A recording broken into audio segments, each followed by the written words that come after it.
Bonjour, bienvenue dans cette édition du JT. Le vendredi, c'est la revue de presse. On revient sur l'actualité de cette semaine en Finistère avec Valérie Lenigène, journaliste à France Bleu Brésil. Mais avant, on fait le point sur l'actualité de ce vendredi 26 octobre 2012 dans le Finistère. Ce sont les chiffres de ces derniers jours et ils ne sont pas bons. Le taux de chômage grimpe encore une fois en France, il dépasse la barre des 10%.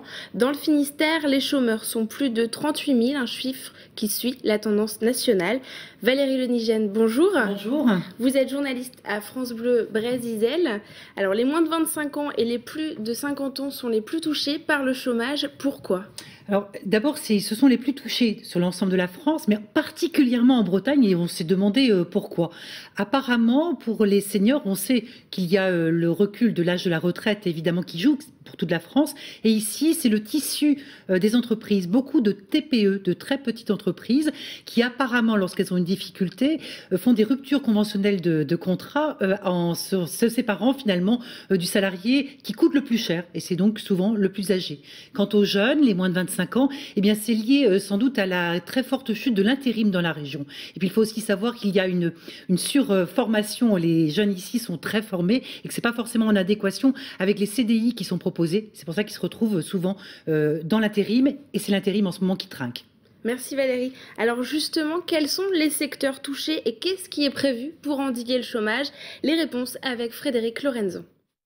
Au mois de septembre, les chiffres du chômage ne sont pas bons. Plus 3,6 en Bretagne, avec 3,1 de hausse en septembre. Le Finistère est l'un des départements bretons qui s'en sort le mieux, même si le plan social de Doux pèse dans la balance. Ces mauvais chiffres ne sont qu'un rattrapage du phénomène national, selon Pôle emploi. La croissance est extrêmement faible, voire nulle actuellement en Bretagne. Même quand elle a été légèrement positive, elle n'a pas créé d'emplois pour autant. Les branches professionnelles identifient des besoins en compétences sur divers territoires de la région qui permettent à des demandeurs d'emploi de valider leur parcours professionnel, puis ensuite d'insérer des parcours en alternance, que ce soit des parcours d'apprentissage ou des parcours des contrats de professionnalisation.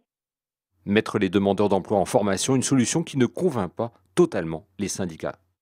Écoutez, de notre point de vue, la première demande et la première recherche que font les demandeurs d'emploi, c'est celle d'un emploi, pour l'immense majorité d'entre eux, et que clairement la formation ne peut pas apparaître comme un substitut à l'accès à l'emploi. On est dans une situation aujourd'hui vraiment catastrophique à Pôle emploi, qui, de notre point de vue, va clairement pas s'améliorer, puisqu'on ne nous annonce pas de moyens sensiblement supérieurs. Signe de la morosité, les offres d'emploi ont baissé de 25% en un an en France.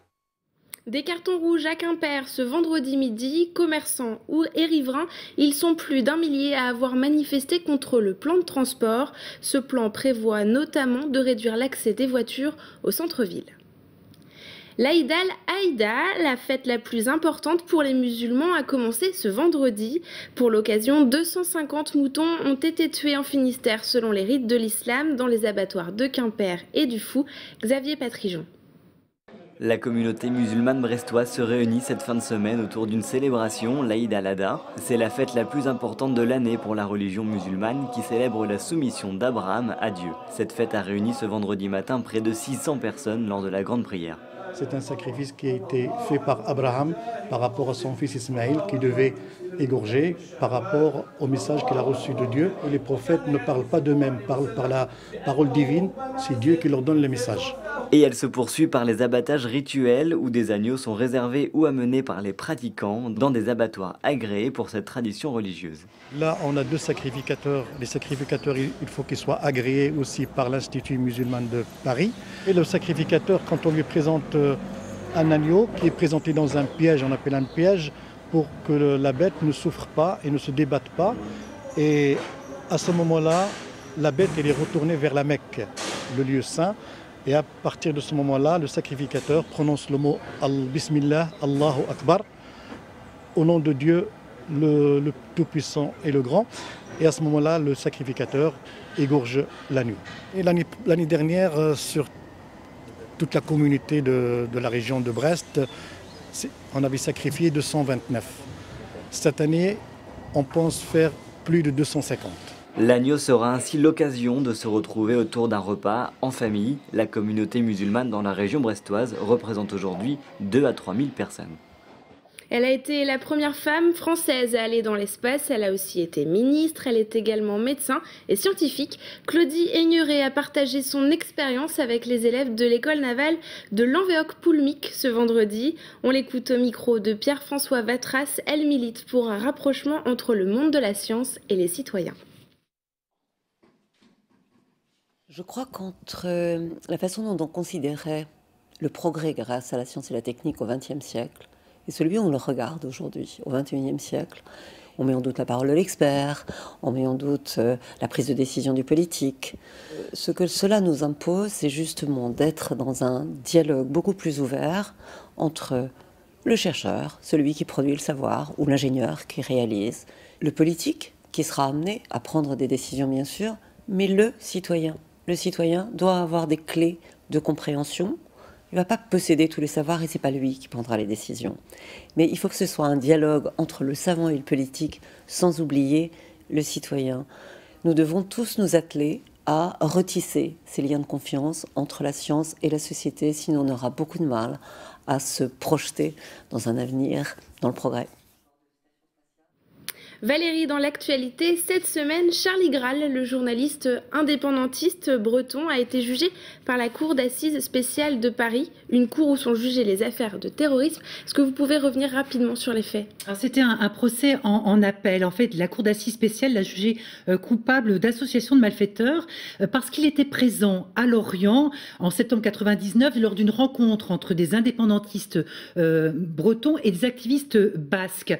La Cour a estimé finalement cette rencontre était peut-être était organisée en vue du vol des explosifs de Plévin. Charlie Graal lui demandait la relaxe et puis eh bien hier la Cour l'a condamné à 2 ans avec sursis. C'est une peine qui a été adoucie puisqu'en première instance il a été condamné à 6 ans ferme.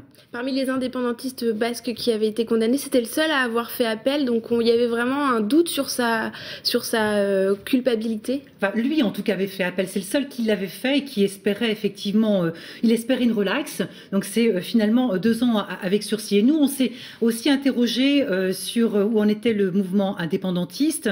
Alors il y a évidemment eu une rupture après Plévin et après surtout la mort de Laurence Turbec en 2000 dans l'attentat du McDonald's, que c'était un attentat qu'évidemment beaucoup de personnalités du mouvement indépendantiste ont condamné. À Kéver.